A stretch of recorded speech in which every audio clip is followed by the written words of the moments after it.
Hi, ഇപ്പൊ നമ്മൾ നോക്കി ഇന്ന് നമ്മൾ എടുക്കാൻ പോകുന്നത് പോക്സോ ആക്ട് ആണ്. പോക്സോ ആക്ട് എന്ന് പറയുമ്പോഴത്തേക്കിന് LDCയുടെ സുപ്രധാന നിയമങ്ങൾ എന്നുള്ള സെക്ഷനകത്ത് ലാസ്റ്റ് വരുന്ന സെക്ഷനാണ് എന്ത് ഈ പോക്സോ എന്നുള്ള സംഭവം.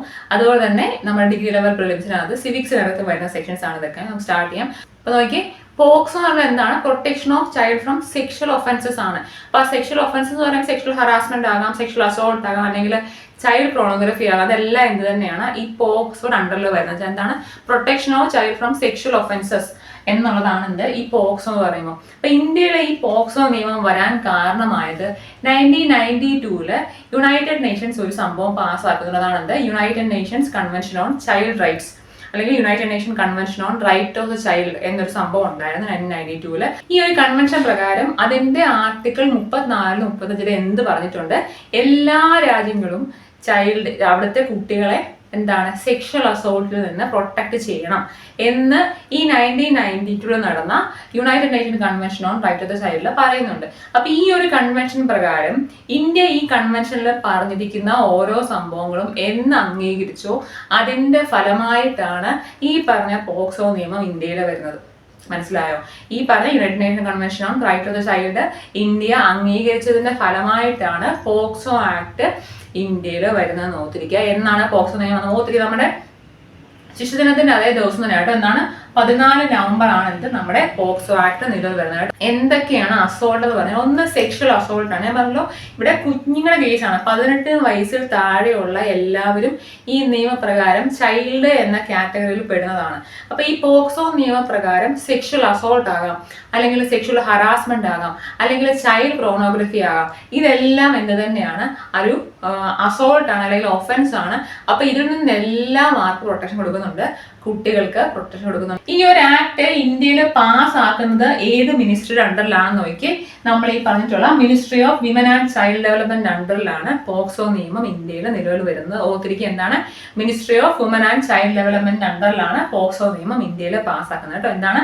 തെറ്റിക്കരുത്. എന്താണ്? Ministry of woman and child development അണ്ടറിലാണ് പോക്സോ നിയമം ഇന്ത്യയിൽ പാസ്സാക്കുന്നത് എന്ന് ഓർത്തിരിക്കുക. ഓക്കെ ആണല്ലോ അല്ലെ? ഇനി നമുക്ക് അറിയേണ്ടതെന്ന് പറയുമ്പോഴത്തേക്കിന് ഇതിനകത്ത് കുറെ സെക്ഷൻസ് ഉള്ളതാണ്. അതിനകത്ത് കുറെ ഇമ്പോർട്ടൻറ്റ് സെക്ഷൻസ് മാത്രം പഠിക്കുക, ഇമ്പോർട്ടൻറ്റ് സെക്ഷൻസ് പഠിക്കുക. പിന്നെ ഈ പോക്സോ നിയമത്തിന്റെ അമെൻമെന്റ് വന്നിട്ടുണ്ട്, അത് ജസ്റ്റ് ഒന്ന് അറിഞ്ഞിരിക്കുക. പിന്നെ ഈ നിയമത്തിന്റെ കുറെ ഫീച്ചേഴ്സ് ഉണ്ട്, അതും പഠിക്കുക. അപ്പൊ ഇത്രയേ ഉള്ളൂ. വളരെ സിമ്പിൾ ആണ് ഈ ആക്ട് എന്ന് പറയുമ്പോഴത്തേക്ക്. കാര്യം നിങ്ങൾ അതിന്റെ ഒറിജിനൽ ആർട്ടിക്കിൾ എടുത്ത് വായിച്ചാൽ പോലും വളരെ ഈസി ആയിട്ട് അതിനകത്ത് എഴുതിക്കുന്ന എല്ലാം മനസ്സിലാകുന്ന രീതിയിൽ തന്നെ അത് എഴുതിയിരിക്കുന്നത്. നമുക്ക് നോക്കിയോ സ്റ്റാർട്ട് ചെയ്യാം. ഇതെന്ന് പറയുമ്പോഴത്തേക്ക് നമ്മൾ പറഞ്ഞു, ഈ പറഞ്ഞിട്ടുള്ള അസോൾട്ടും ഹറാസ്മെന്റും ചൈൽഡ് പ്രോണോഗ്രഫി എന്ത് തന്നെയാണ്?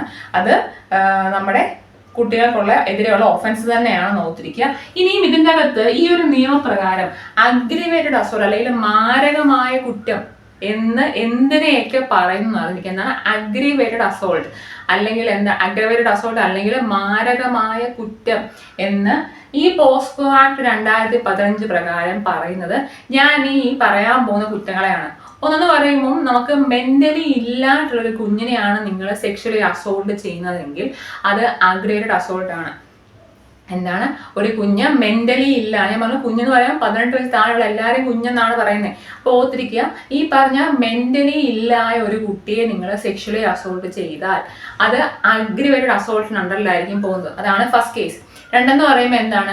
ഈ കുഞ്ഞിനെ ക്ലോസ് ആയിട്ടുള്ള ആൾക്കാർ, വെച്ചാൽ ആ ഫാമിലി മെമ്പേഴ്സ്, അല്ലെങ്കിൽ കുട്ടിയെ പ്രൊട്ടക്ട് ചെയ്യേണ്ട ആൾക്കാർ തന്നെ ആ ഒരു കുഞ്ഞിനെ സെക്ഷലി അസോൾട്ട് ചെയ്താൽ അത് അഗ്രിവേറ്റഡ് അസോൾട്ട് ആണ്. തെറ്റിക്കരുത്. പിന്നെന്താണ്? ഈ പറഞ്ഞിട്ടുള്ള ടീച്ചേഴ്സ്, അല്ലെങ്കിൽ മെഡിക്കൽ ഓഫീസേഴ്സ്, ഡോക്ടേഴ്സ്, നേഴ്സസ്, അങ്ങനെയുള്ള ആൾക്കാർ, അല്ലെങ്കിൽ പോലീസ് ഓഫീസേഴ്സ്, അല്ലെങ്കിൽ ഈ ഡിഫൻസിൽ വർക്ക് ചെയ്യുന്നവർ, അല്ലെങ്കിൽ സെക്യൂരിറ്റി മേഖലയിൽ വർക്ക് ചെയ്യുന്നവർ, ഇവരൊക്കെ ഒരു കുട്ടിയെ സെക്ഷലി അസോൾട്ട് ചെയ്താൽ അത് എന്താണ്? അത് അഗ്രിവേറ്റഡ് അസോൾട്ട് ആണ് എന്ന് ഓർത്ത് തെറ്റിക്കരുത്. സ്റ്റേറ്റ്മെന്റ് ക്വസ്റ്റ്യൻ ചോദിക്കാൻ സാധ്യതയുള്ളതാണ്. ഇതാണ് അഗ്രിവേറ്റഡ് അസോൾട്ട് എന്ന് പറഞ്ഞാൽ. തെറ്റിക്കരുത് കേട്ടോ. എന്തൊക്കെയാണ്? ഒന്ന് പറയുമ്പോൾ എന്താണ്? ഈ പറഞ്ഞിട്ടുള്ള കുട്ടിയുടെ വളരെ ക്ലോസ് ആയിട്ടുള്ള ആൾക്കാരാണെങ്കിലും അവരുടെ വീട്ടിലുള്ള ആൾക്കാരെ അതിനെ എന്താണ് സെക്ഷൽ അസോൾട്ട് ചെയ്താൽ എന്താണ്? അത് അഗ്രിവേറ്റഡ് അസോൾട്ട് ആണ്.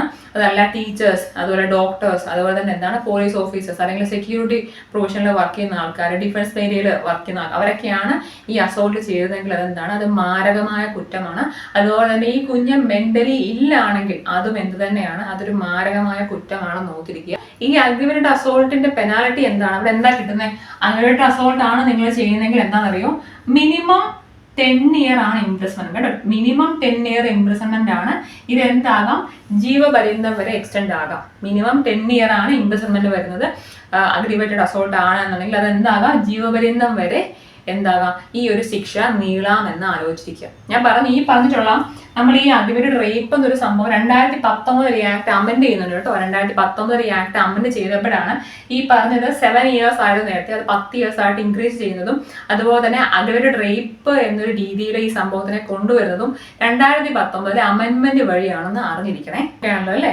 ഇത് നോക്കിക്കോളൂ, സെക്ഷൻ 16 എന്ന് പറഞ്ഞാൽ എന്താണെന്ന് അറിയാമോ? നമ്മൾ ഒരു കുറ്റം ചെയ്യാൻ പ്രേരിപ്പിക്കുകയാണ്. വെച്ചാൽ അബറ്റ്മെന്റ് ആണ് കേട്ടോ. എന്ന് പറയുമ്പോഴത്തേന് ഓർത്തിരിക്കുക, നിങ്ങൾ ഇംഗ്ലീഷിൽ എഴുതുന്ന ഓർത്തിരിക്കുക, അബറ്റ്മെന്റ് എന്നാണ് ആ വാക്ക്.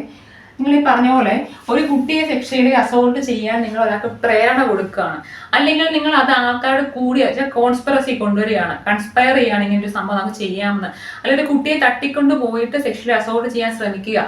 ഇതെല്ലാം എന്ത് തന്നെയാണ്, പോസ്കോ നിയമപ്രകാരം കുറ്റമാണ്. സെക്ഷൻ 16 പറയുന്നത് എന്താണ്, ഈ അബറ്റ്മെന്റ് അല്ലെങ്കിൽ എന്താണ് നമ്മൾ ഈ പറഞ്ഞ പോലെ ഈ ഒരു അസോൾട്ട് ചെയ്യാൻ ഒരാളെ പ്രേരിപ്പിക്കുക എന്ന് പറഞ്ഞാൽ എന്ത് തന്നെയാണ്, അത് കുറ്റമാണ്. നിങ്ങൾ ചെയ്യണമെന്നൊന്നുമില്ല, അത് പ്രേരണ കൊടുത്താൽ തന്നെ സെക്ഷൻ 16 പ്രകാരം ഈ പറഞ്ഞ പ്രേരണ എന്ന് പറഞ്ഞ സംഭവം കുറ്റമാണെന്ന് അറിഞ്ഞിരിക്കുക. ഓക്കെ ആണല്ലോ അല്ലെ? ഇനി സെക്ഷൻ 21 നോക്കി. സെക്ഷൻ 21 എന്ന് പറഞ്ഞാൽ എന്താ അറിയാമോ? ഒരു ഓഫൻസ് നടന്നു അല്ലെങ്കിൽ ഒരു കുട്ടിയെ സെക്ഷലി അസോൾട്ട് ചെയ്തു എന്ന് നിങ്ങൾക്ക് അറിയാമെങ്കിൽ, അല്ലെങ്കിൽ നിങ്ങൾക്ക് ഇങ്ങനെ നടക്കാൻ സാധ്യതയുണ്ട് എന്ന് അറിയാമെങ്കിൽ നിങ്ങളുടെ ലീഗൽ ഡ്യൂട്ടിയാണ് അത് അറിയിക്കുക പോലീസിനെ എന്നുള്ളത്. മനസ്സിലായോ? നിങ്ങൾക്ക് ഒരു ഒഫൻസ് നടന്നെന്നറിയാം, അതല്ലെങ്കിൽ നടക്കാൻ സാധ്യതയുണ്ട് എന്ന് അറിയാമെങ്കിൽ അത് ഉറപ്പായിട്ടും എവിടെ അറിയിക്കണം, ഈ പറഞ്ഞിട്ടുള്ള കറസ്പോണ്ടിങ് ആൾക്കാരെ അറിയിക്കുക. അതല്ല നിങ്ങൾക്ക് അറിഞ്ഞിട്ട് നിങ്ങൾ ചെയ്തില്ല എന്നുണ്ടെങ്കിൽ അത് എന്താണെന്ന് അറിയാം, അത് കുറ്റമാണ്. അത് ഓഫൻസ് ആണ്. നിങ്ങൾ അങ്ങനെ ചെയ്തില്ല എന്നുണ്ടെങ്കിൽ നിങ്ങളുടെ ലീഗൽ ഡ്യൂട്ടിയാണ് ഒരു സെക്ഷൽ അസോൾട്ട് നടക്കാൻ സാധ്യത ഉണ്ട് എന്ന് അറിഞ്ഞിട്ട് ഒരാളെ അറിയിക്കാത്തത്. അപ്പൊ ഇത് പ്രകാരം നിങ്ങൾക്ക് എന്ത് കിട്ടുന്ന അറിയോ? 6 months വരെയൊക്കെ തടവ് കിട്ടാൻ സാധ്യതയുള്ള സംഭവമാണ് കേട്ടോ. 6 months വരെ തടവ് കിട്ടാം. അതുപോലെ ഫൈനും അടയ്ക്കുന്ന സംഭവമാണ്. അറിഞ്ഞിട്ടും ഈ ഒരു ഇൻഫോർമേഷൻ ഉണ്ടായിരുന്നിട്ടും അറിയിക്കാത്തതെന്ന് പറഞ്ഞാൽ 6 months വരെ തടവ് കിട്ടാൻ സാധ്യതയുള്ള ഒരു കേസാണ് എന്ന് ഓർത്തിരിക്കുക. സെക്ഷൻ 22 എന്ന് പറഞ്ഞ് നമുക്ക് അറിയാവുന്ന ഇൻഫോർമേഷൻ സത്യമാണ് എന്നുണ്ടെങ്കിൽ പറഞ്ഞെടുക്കാം. ഇനി സെക്ഷൻ 22 എന്ന് പറഞ്ഞാൽ ഫോൾസ് ഇൻഫോർമേഷൻ ആണ് നിങ്ങൾ പ്രൊവൈഡ് ചെയ്യുന്നുണ്ടെങ്കിൽ അത് തെറ്റാണ് കേട്ടോ. ഫോൾസ് ഇൻഫോർമേഷൻ ആണ് നിങ്ങൾ അറിയിക്കുന്നതെന്നുണ്ടെങ്കിൽ അത് നിങ്ങൾക്ക് പണിഷബിൾ ആയിട്ടുള്ള ഒഫൻസ് ആണ്. ഈ പറഞ്ഞിട്ടുള്ള സെക്ഷൽ അസോൾട്ടിനെ കുറിച്ചുള്ള ഫോൾസ് ഇൻഫോർമേഷൻ പ്രൊവൈഡ് ചെയ്താൽ അത് പണിഷബിൾ ആണ് എന്ന് പറയുന്നതാണ് ഇത് സെക്ഷൻ 22 പോസ്കോ ആക്ട് കേട്ടോ. അപ്പൊ നോക്കി, സെക്ഷൻ 23 എന്ന് പറഞ്ഞാൽ എന്താണ്? ഒരു വിക്ടിമായ ഒരാളുടെ അല്ലെങ്കിൽ വിക്ടിമായ ആ കുട്ടിയുടെ ഐഡന്റിറ്റി ഒരു കാരണവശാലും മീഡിയയിൽ റിവീൽ ചെയ്യത്തില്ല എന്ന് പറയുന്നതാണ് ഇത് സെക്ഷൻ 23. എന്താ ഒരു വേറൊരു പ്രൊവിഷൻ എന്ന് പറഞ്ഞാൽ സ്പെഷ്യൽ കോർട്ടിന്റെ എന്താണ് ഓർഡർ ഉണ്ട് എന്നുണ്ടെങ്കിൽ എന്തോ ചെയ്യാം, ഈ കുട്ടിയുടെ ഇൻഫോർമേഷൻ അല്ലെങ്കിൽ ആ കുട്ടിയുടെ റിലേറ്റീവ്സ് അവരുടെ ക്ലോസ് ഫ്രണ്ട്സിന്റെ ഒക്കെ ഇൻഫോർമേഷൻ നമുക്ക് റിട്ടേൺ ആയിട്ട് കളക്ട് ചെയ്യാൻ വെക്കും. അതും കോർട്ടിൽ വെച്ചിട്ട് മാത്രം കേട്ടോ. അത് മീഡിയയിൽ കൊടുക്കാൻ വെക്കില്ല. കോർട്ടിൽ അവർക്ക് എഴുതേണ്ട ആവശ്യത്തിന് വേണമെങ്കിൽ എന്തോ ചെയ്യാം, ഈ കുട്ടിയുടെ പേഴ്സണൽ ഇൻഫോർമേഷൻ കളക്ട് ചെയ്യാം. അല്ലാതെ സെക്ഷൻ 23 ഓഫ് പോക്സോ പ്രകാരം ഒരു കാരണവശാലും വിക്ടിമായ കുട്ടിയുടെ ഇൻഫോർമേഷൻ അല്ലെങ്കിൽ ഐഡന്റിറ്റി മീഡിയ വഴി നമുക്ക് പ്രചരിപ്പിക്കാൻ ഒക്കത്തില്ല എന്ന് ഓർത്തിരിക്കുക. ശരിയല്ലേ? ക്ലിയർ ആണല്ലോ? അതാണ് സെക്ഷൻ 23. അപ്പൊ ഒന്നുകൂടെ പറഞ്ഞേ, സെക്ഷൻ 16 എന്ന് പറഞ്ഞാൽ എന്താണ്? ഈ ഒരു പ്രേരണ, സെക്ഷൽ അസോൾട്ട് എന്നുള്ള പ്രേരണ എന്ന് പറഞ്ഞാൽ കുറ്റമാണെന്ന് ഓർത്തിരിക്കാം. സെക്ഷൻ 21 ആണ് എന്ത് പറഞ്ഞത്? നിങ്ങൾക്ക് ഒരാളെ സെക്ഷൽ അസോൾട്ട് ചെയ്യാൻ സാധ്യത ഉണ്ട് എന്ന് അറിഞ്ഞിട്ട് പോലും നിങ്ങൾ ഇൻഫോം ചെയ്യാതിരുന്നാൽ അതെന്താണ്? അത് ഒഫൻസ് ആണ്. അപ്പൊ നിങ്ങൾ 6 months വരെ നിങ്ങൾക്ക് ഇംപ്രിസൺമെന്റ് കിട്ടാൻ സാധ്യതയുള്ള കേസാണ് ഇത് പറഞ്ഞത് കേട്ടോ. ഇനി സെക്ഷൻ 22 എന്താണ്? ഫോൾസ് ഇൻഫർമേഷൻ കൊടുക്കാൻ പാടില്ല, അത് തെറ്റാണ് കേട്ടോ. സെക്ഷൻ 23 എന്താണ്? നമ്മൾ ഈ പറഞ്ഞിട്ടുള്ള വിക്ടിമായ കുട്ടിയുടെ ഐഡന്റിറ്റി നമ്മൾ ഒരു കാരണവശാലും റിവീൽ ചെയ്യത്തില്ല എന്നുള്ളതാണ് എന്ത് സെക്ഷൻ 23 എന്ന് പറഞ്ഞത്. ഓക്കെ ആണല്ലോ? അപ്പൊ നോക്കിയാൽ ഈ പോക്സോ 2012 എന്ത് അമെന്റ് ചെയ്തിട്ടുണ്ട്? 2019 എന്ത് ചെയ്തിട്ടെന്ന് അറിയാമോ? ഈ പറഞ്ഞിട്ടുള്ള പോക്സോ ഒന്ന് അമെന്റ് ചെയ്തിട്ടുണ്ട്. എന്നെ എഴുതിയിട്ടില്ലെന്ന് തോന്നുന്നു കേട്ടോ. 2019 എന്ത് ചെയ്തിരിക്കുന്നത്? ഈ പോക്സോയുടെ നിയമം അമെന്റ് ചെയ്തത്. അപ്പൊ ഈ ഇതൊരു അമെന്റ്മെന്റ് പ്രകാരം 16 ഇയേഴ്സിൽ താഴെയുള്ള 16 വയസ്സിൽ താഴെയുള്ള ഒരു കുട്ടിയെ നിങ്ങൾ പെനിട്രേറ്റീവ് സെക്ഷൽ അസോൾട്ട് ചെയ്താൽ, ഓർത്തിരിക്കുക, പെനിട്രേറ്റീവ് സെക്ഷൽ അസോൾട്ട് ആണ് ചെയ്യുന്നതെങ്കിൽ അതിനെ റേപ്പായിട്ടാണ് കൺസിഡർ ചെയ്യുന്നത്. തെറ്റിക്കരുത്. ഈ പോക്സോയുടെ 2019 അമെന്റ്മെന്റ് പ്രകാരമാണ് എന്തോ പറഞ്ഞ് 16 വയസ്സിൽ താഴെയുള്ള ഒരു കുട്ടിയെ നിങ്ങൾ പെനിട്രേറ്റീവ് സെക്ഷൽ അസോൾട്ട് ആണ് ചെയ്യുന്നതെങ്കിൽ അതെന്താണ്? റേപ്പിന് ഇക്വലന്റ് ആണ്. തെറ്റിക്കരുത് കേട്ടോ. റേപ്പിന് ഇക്വലന്റ് ആണെന്ന് ഓർത്തിരിക്കുക. ഇവിടുത്തെ എന്താണ്? ഈ അഗ്രിവേറ്റഡ് റേപ്പ് ആണെന്നുണ്ടെങ്കിൽ അവിടെ ശിക്ഷ എന്താണെന്നറിയോ? 20 years തൊട്ട്, 20 years ആണ് മിനിമം, 20 years തൊട്ട് നിങ്ങളുടെ ലൈഫ് ലോങ് ആയിരിക്കും എന്ത് ഇതിന്റെ ശിക്ഷയായിട്ട് വരുന്നത് എന്താണ്, അത് അഗ്രേഡ് റേപ്പിന്റെ കേസിലാണ്. ഈ അഗ്രേഡ് റേപ്പ് എന്ന് പറയുന്നത് എന്താ പറയുക, നമ്മുടെ ഒരു എന്താണ് റിലേഷൻഷിപ്പ്, ഒരു ട്രസ്റ്റഡ് ആയിട്ടുള്ള റിലേഷൻഷിപ്പിലുള്ള വെച്ചാൽ നമ്മുടെ ക്ലോസ് ആയിട്ടുള്ള ഫാമിലി മെമ്പേഴ്സ് അല്ലെങ്കിൽ ടീച്ചേഴ്സ് അവരൊക്കെയാണ് ഈ റേപ്പ് ചെയ്യുന്നത്. അഗ്രേഡ് റേപ്പ് ആണ് കേട്ടോ. അപ്പൊ അതെന്ന് പറയുമ്പോൾ അങ്ങനെ ചെയ്യുന്ന ഒരു സംഭവം, അതാണ് ഒരു കേസ്. അല്ലെങ്കിൽ എന്താണ്, ഈ റേപ്പ് കാരണം കുട്ടി പ്രഗ്നന്റ് ആയി പോയി കഴിഞ്ഞാൽ അതും ഈ അഗ്രേഡ് റേപ്പിൽ വരുന്നതാണ്. അപ്പൊ ഈ 2 കേസ് ആണെങ്കിലും ഇതിന്റെ എന്താണ് അതിന്റെ ഇതെന്ന് പറയുന്നത് എന്താണ്, 20 years ആണ് മിനിമം. 20 വർഷം തൊട്ട് അവർ ലൈഫ് ലോങ് ആയിരിക്കും ഈ പറഞ്ഞിട്ടുള്ള ശിക്ഷ എന്ന് പറയുമ്പോഴത്തേക്ക് അഗ്രേഡ് റേപ്പിന്റെ കേസാണ്. അതുപോലെ തന്നെ ഈ 2019 അമെന്റ്മെന്റ് പ്രകാരമാണ് ഇവർ മിനിമം എന്താണ് ഇംപ്രിസൺമെന്റിന്റെ ഡ്യൂറേഷൻ 7 വർഷത്തിൽ നിന്ന് 10 വർഷമായിട്ട് കൂട്ടിയതും അതുപോലെ തന്നെ ജീവപര്യന്തം വരെ വരാൻ സാധ്യത ഉണ്ടെന്നും പറയുന്നത് 2019 അമെന്റ്മെന്റ് വഴിയാണ് എന്ന് ഓർത്തിരിക്കുക കേട്ടോ. ക്ലിയർ? അതാണ് ഈ പറഞ്ഞ 2019 അമെന്റ്മെന്റ് പ്രകാരം ഉണ്ടായ ചേഞ്ചസ്. ഓക്കെ ആണല്ലോ അല്ലെ? തെറ്റിക്കരുത് എന്താണ് സംഭവം. ഇത് നോക്കിക്കോളൂ. ഈ പറഞ്ഞിട്ടുള്ള പോക്സോ നിയമത്തിന്റെ, പോക്സോ ആക്ടിന്റെ 2-3 ഫീച്ചേഴ്സ് അറിയാം. ഫസ്റ്റ് ഫീച്ചർ എന്താണ്, ഇത് എന്താണ്, ജെൻഡർ ന്യൂട്രൽ ആണ്. ജെൻഡർ ന്യൂട്രൽ എന്ന് പറയുമ്പോൾ ആൺകുട്ടി പെൺകുട്ടി എന്നൊന്നും ഇല്ല. ഏത് കുഞ്ഞിനെ 18 താഴെയുള്ള ഏത് കുഞ്ഞിനെ നിങ്ങൾ സെക്ഷൽ അസോൾട്ട് തന്നെയാണ് നോക്കിയിരിക്കുക കേട്ടോ. ഇനി എന്താണ് ഇവിടെ നിന്ന് പറയുമ്പോൾ എപ്പം നിങ്ങൾക്ക് റിപ്പോർട്ട് ചെയ്യണം എന്നുള്ളത് ടൈം ലിമിറ്റ് ഒന്നും ഇല്ല. എന്ന് വെച്ച് കഴിഞ്ഞാൽ കുറെ നാൾ മുമ്പാണ് ഒരു കുട്ടിയെ സെക്ഷലി അസോൾട്ട് ചെയ്തതെങ്കിൽ ഈ പറഞ്ഞ കുട്ടി പിന്നീടാണ് ഇത് പറയുന്നുണ്ടെങ്കിൽ എന്താണ് പ്രശ്നമില്ല, അത് റിപ്പോർട്ട് ചെയ്യാനുള്ള പ്രൊവിഷൻ ഉണ്ട്. അതാണ് ഈ പറഞ്ഞ സ്പെസിഫിക് ടൈമിനുള്ളിൽ ഒന്നും റിപ്പോർട്ട് ചെയ്യണം എന്നില്ല. പക്ഷെ ഓർത്തിരിക്കുക, ഇങ്ങനെ സെക്ഷലി അസോൾട്ടിന്റെ ഒരു കേസ് ഈ സ്പെഷ്യൽ കോർട്ടിന്റെ അണ്ടറിൽ വന്നു കഴിഞ്ഞാൽ എന്തോ ചെയ്യണമെന്ന് അറിയാമോ, ആ FIR രജിസ്റ്റർ ചെയ്ത് 2 മാസത്തിനുള്ളിൽ ഇൻവെസ്റ്റിഗേഷൻ ഫിനിഷ് ചെയ്തിരിക്കണം. അതുപോലെ തന്നെ 6 മാസത്തിനുള്ളിൽ ട്രയൽ കംപ്ലീറ്റ് ചെയ്തിരിക്കണം എന്നാണ്. എന്താണ് സ്പെഷ്യൽ കോർട്ടിന്റെ അടുത്ത് ഈ പറഞ്ഞൊരു കുട്ടി, ഞാൻ പറഞ്ഞു തരുന്ന ടൈം, ഇത്ര ടൈമിനുള്ളിൽ ഒന്ന് റിപ്പോർട്ട് ചെയ്യണം എന്നില്ല. അപ്പൊ എന്നാണോ ഇതിന്റെ പേര് ഒരു FIR രജിസ്റ്റർ ചെയ്യുന്നത്, ആ FIR രജിസ്റ്റർ ചെയ്ത് വിത്തിൻ 2 months എന്തോ ചെയ്തിരിക്കണം, ഇവർ ഈ ഇൻവെസ്റ്റിഗേഷൻ ഫിനിഷ് ചെയ്തിരിക്കണം. അതുപോലെ തന്നെ എന്താണ് ഈ വിത്തിൻ 6 months എന്തോ ചെയ്തിരിക്കണം എന്നറിയോ, അതിന്റെ ട്രയൽ ഫിനിഷ് ചെയ്തിരിക്കണം ഓർത്തിരിക്കുക. അപ്പൊ അതാണ് ഈ പറഞ്ഞിട്ടുള്ള ഒരു ടൈം ലിമിറ്റ് ഇല്ല എന്ന് പറഞ്ഞതാണ് കേട്ടോ. ഇനി എന്താണ് ഈ പറഞ്ഞിരിക്കുന്ന, നമ്മൾ ഓൾറെഡി പറഞ്ഞാണ്, ഈ സെക്ഷൻ 23 പ്രകാരമാണ് എന്തോ പറയുന്നത്, ഈ വിക്ടിമായ ആളുടെ ഐഡന്റിറ്റി റിവീൽ ചെയ്യത്തില്ല എന്നുള്ളതും ഈ പറഞ്ഞിട്ടുള്ള പോക്സോ ആക്ടിന്റെ ഒരു ഫീച്ചർ ആണ് എന്ന് ഓർത്തിരിക്കുക. ക്ലിയർ അല്ലേ? ക്ലിയർ ആണല്ലോ അല്ലെ? ഇത് നോക്കിക്കോളൂ. നമ്മൾ പറഞ്ഞു 2019 ഈ സംഭവം അമെൻഡ് ചെയ്യുന്നത്. അങ്ങനെ 2020 എന്തോ വരുന്നത് പോക്സോ റൂൾ എന്നൊരു സംഭവമാണ്. അത് കുറെ റൂൾസ് ഉള്ളതാണ്. ഏറ്റവും ഇമ്പോർട്ടന്റ് റൂൾ എന്താണെന്ന് അറിയും, ഈ റൂൾ നമ്പർ 9 ആണ്. റൂൾ നമ്പർ 9 എന്ന് പറഞ്ഞാൽ എന്ത് കൊടുക്കുന്നതാണ്, ഒരു ഇടക്കാല കോമ്പൻസേഷൻ അല്ലെങ്കിൽ ഇന്ററിം കോമ്പൻസേഷനെ കുറിച്ച് പറയുന്നതാണ് എന്ത് പോക്സോയുടെ 2020 റൂൾസിനകത്തുള്ള റൂൾ നമ്പർ 9 എന്ന് പറയാൻ എന്താണ്, ഇന്ററിം കോമ്പൻസേഷൻ അല്ലെങ്കിൽ ഇടക്കാല കോമ്പൻസേഷൻ എന്നാണ്. എന്താണെന്ന് അറിയുമോ, നമ്മളിപ്പോ FIR രജിസ്റ്റർ ചെയ്ത് കഴിഞ്ഞാൽ ഈ സ്പെഷ്യൽ കോർട്സ് എന്തിന് ഓർഡർ ചെയ്യും, ഈ വിക്ടിമാക്കപ്പെട്ട കുട്ടിക്ക് എന്ത് കൊടുക്കും, ഒരു ഇടക്കാല കോമ്പൻസേഷൻ കൊടുക്കാനുള്ള ഉത്തരവ് സ്പെഷ്യൽ കോർട്സ് പുറപ്പെടുവിക്കും. അതാണ് റൂൾ നമ്പർ 9 പറയുന്നത് എന്താണ്, ഇന്ററിം കോമ്പൻസേഷൻ അല്ലെങ്കിൽ എന്താണ് ഇടക്കാല കോമ്പൻസേഷൻ. ഇനിയും നോക്കി, ഇമ്മീഡിയറ്റ് പേയ്മെന്റ് എന്നൊരു സംഭവം ഉണ്ട്. ഇമ്മീഡിയറ്റ് പേയ്മെന്റ് എന്നൊരു സംഭവം സ്പെഷ്യൽ റിലീഫിന് വേണ്ടി ഇമ്മീഡിയറ്റ് പേയ്മെന്റ് എന്നൊരു സംഭവം ഉള്ളതാണ്. എന്ന് പറയുമ്പോൾ തന്നെ ചൈൽഡ് വെൽഫെയർ കമ്മിറ്റി ഉണ്ടല്ലോ, ചൈൽഡ് വെൽഫെയർ കമ്മിറ്റിയാണ് ഈ പറഞ്ഞിട്ടുള്ള കുട്ടിയുടെ ഇമ്മീഡിയറ്റ് ആയിട്ടുള്ള നീഡ്സിന് വേണ്ടിയിട്ടുള്ള ഒരു എന്താണ് ഫണ്ട് വേണം എന്ന് പറഞ്ഞിട്ട് ഡിക്ലെയർ ചെയ്യുന്ന ആരാണ്, ഈ immediate payment four special relief declare ചെയ്യുന്ന ആരാണ്, ഈ ചൈൽഡ് വെൽഫെയർ കമ്മിറ്റിയാണ്.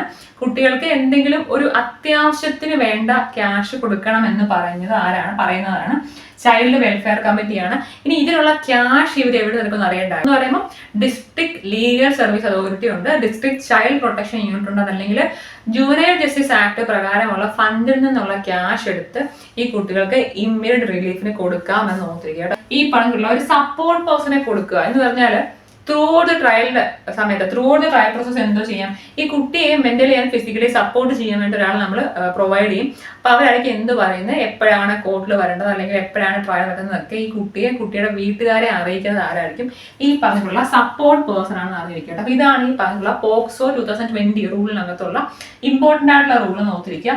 ഇനി അറിയേണ്ട സംഭവമാണ് എന്ത്, ഈ പറഞ്ഞിട്ടുള്ള സ്പെഷ്യൽ കോർട്ടും ഇതെന്താണ് സ്പെഷ്യൽ പബ്ലിക് പ്രോസിക്യൂട്ടറും. ഈ സ്പെഷ്യൽ കോർട്ട് എന്ന് പറയുമ്പോഴത്തേന് എന്താണ്, നമ്മൾ ഈ പറഞ്ഞിട്ടുള്ള പോക്സോയുടെ അണ്ടറിൽ വരുന്ന കേസ് മാത്രം ഹാൻഡിൽ ചെയ്യാനുള്ള കോർട്ടാണെന്ത് സ്പെഷ്യൽ കോർട്ട് എന്ന് പറയുമ്പോഴത്തേക്കിന്. എന്ന് പറയുമ്പോൾ ഈ പോക്സോയുടെ സെക്ഷൻ 28 എന്തോ പറയുന്നത് സ്പെഷ്യൽ കോർട്സിനെ കുറിച്ച് പറയുന്നത്. എന്താണ് പോക്സോയുടെ സെക്ഷൻ 28 സ്പെഷ്യൽ കോർട്സിനെ കുറിച്ച് പറയുന്നത്. ഇനി ഇന്ത്യൻ പോക്സോ ആക്ടിന്റെ സെക്ഷൻ 32 എന്തോ പറയുന്നത് സ്പെഷ്യൽ പബ്ലിക് പ്രോസിക്യൂട്ടർ എന്നൊരു സംഭവമുണ്ട്. ഇതെന്ന് പറയുമ്പോഴത്തേക്കിന് ഈ ഒരു സ്പെഷ്യൽ പബ്ലിക് പ്രോസിക്യൂട്ടർ എന്ന് പറയുമ്പോഴത്തേക്കിന് 7 വർഷം മിനിമം 7 വർഷമെങ്കിലും അഡ്വക്കേറ്റ് ആയിട്ട് പ്രാക്ടീസ് ചെയ്ത ഒരാൾക്ക് മാത്രമേ എന്താ ഇരിക്കാനകത്തുള്ളൂ, സ്പെഷ്യൽ പബ്ലിക് പ്രോസിക്യൂട്ടർ ആയിട്ട് ഇരിക്കാനകത്തുള്ളൂ. എന്ന് പറയുമ്പോൾ ഈ പോക്സോയ്ക്ക് വേണ്ടി മാത്രമുള്ള പ്രോസിക്യൂട്ടറാണ്. ആ പുള്ളി സ്പെഷ്യൽ പബ്ലിക് പ്രോസിക്യൂട്ടറിന്റെ സ്ഥാനത്തോട്ട് വരണമെങ്കിൽ എന്താണ്, മിനിമം 7 വർഷമെങ്കിലും അഡ്വക്കേറ്റ് ആയിട്ട് പ്രാക്ടീസ് ചെയ്ത ഒരാളാണ് ഇവിടെ വരുന്നത് സ്പെഷ്യൽ പബ്ലിക് പ്രോസിക്യൂട്ടർ ആയിട്ട് നിയമിക്കാനൊക്കത്തുള്ളൂ എന്ന് ഓർത്തിരിക്കുക.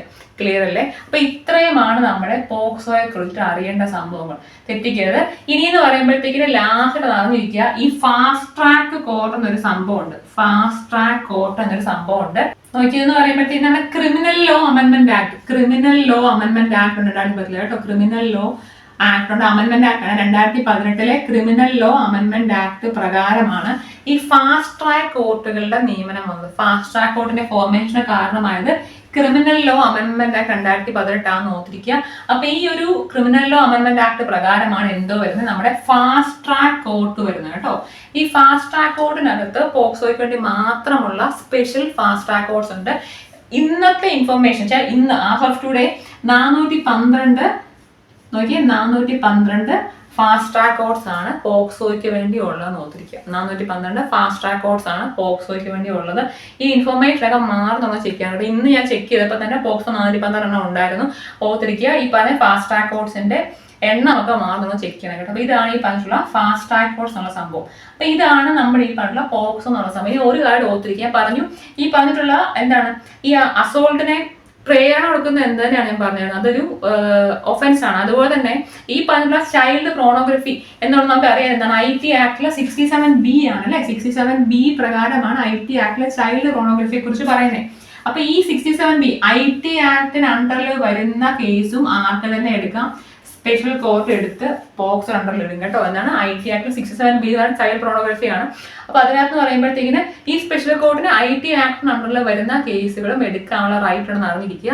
ഞാൻ പറഞ്ഞു ചൈൽഡ് പ്രോണോഗ്രഫി തന്നെ കുഞ്ഞുങ്ങളെ ചിത്രീകരിക്കുന്നത് മാത്രമല്ല, ചൈൽഡ് പ്രോണോഗ്രഫി സ്റ്റോർ ചെയ്ത് വെക്കുന്നതും ക്രിമിനൽ ഒഫൻസ് ആണ് കേട്ടോ. ചൈൽഡ് പ്രോണോഗ്രഫി സ്റ്റോർ ചെയ്ത് വെക്കുന്നത് എന്ത് തന്നെയാണ്, അത് ക്രിമിനൽ ഒഫൻസ് ആണ് എന്ന് ഓർത്തിരിക്കും. അതുപോലെ തന്നെ കുഞ്ഞുങ്ങളെ എന്ത് ചെയ്യാം, സെക്ഷൽ പർപ്പസിന് വേണ്ടിയിട്ട് ചൈൽഡ് ട്രാഫിക്കിംഗ്, കുട്ടികളെ കടത്തുന്ന പരിപാടി ഉണ്ടല്ലോ, അത് എന്ത് തന്നെയാണ്, പോക്സോ ആക്ട് പ്രകാരം കുറ്റമാണ്. എന്താണ്, child trafficking four sexual purpose, അതും എന്ത് തന്നെയാണ്, പോക്സോ നിയമപ്രകാരം കുറ്റകരമാണെന്ന് അറിഞ്ഞിരിക്കുക. അപ്പൊ ഇതാണ് ഈ പോക്സോയെ കുറിച്ചുള്ള സംഭവം എന്ന് പറയുമ്പോഴത്തേക്കിന് എല്ലാ സെക്ഷനും പഠിക്കാൻ ഒക്കത്തില്ല. നിങ്ങൾക്ക് അങ്ങനെയാണെങ്കിൽ കുറെ സെക്ഷൻ ആയിപ്പോകും. കാരണം നമ്മുടെ ഇപ്പം കോൺസ്റ്റിറ്റ്യൂഷൻ ഫുൾ കറക്റ്റ് അറിയാതാണെങ്കിൽ പഠിച്ചു വെച്ചാൽ കുഴപ്പമൊന്നുമില്ല. അല്ലെങ്കിൽ ഇത് വെറുതെ പഠിക്കുന്നതായിപ്പോകും. അതുകൊണ്ട് ഇമ്പോർട്ടന്റ് ആയിട്ടുള്ള സെക്ഷൻസ് മാത്രം പഠിക്കുക കേട്ടോ. അപ്പൊ ഇത്രയാണ് പോക്സോ ആക്ട് എന്ന് പറയുമ്പോൾ. ഈ പോക്സോയ്ക്ക് അകത്തുനിന്ന് തന്നെ ഞാൻ പറഞ്ഞ 5 മാർക്കിൽ 1 മാർക്ക് പോക്സോയും ചോദിക്കും. അപ്പൊ അതുകൊണ്ട് പോക്സോ കറക്റ്റായിട്ട് പഠിക്കുക. ജുവനൈൽ ജസ്റ്റിസ് ആക്ട് ഒരു സംഭവം ഉള്ളതാണ്, അതിനകത്ത് എടുത്ത് പറഞ്ഞിട്ടില്ല. പക്ഷേ അത് സിവിക്സിനകത്ത് നമ്മുടെ LSCSന് ജുവനൈൽ ജസ്റ്റിസ് ആക്ട് പഠിക്കണം. LDC-കാര് പോക്സോ തന്നെ കറക്റ്റ് പഠിക്കുക കേട്ടോ. അപ്പൊ ഇത്രയാണ് പോക്സോ എന്ന് പറയുമ്പോഴത്തേക്ക്. അപ്പൊ നിങ്ങൾ ആദ്യമായിട്ടാണ് ചാനൽ കാണുന്നുണ്ടെങ്കിൽ വീഡിയോ ഇഷ്ടപ്പെടുകയാണെങ്കിൽ സബ്സ്ക്രൈബ് ചെയ്യട്ടോ. Thank you so much.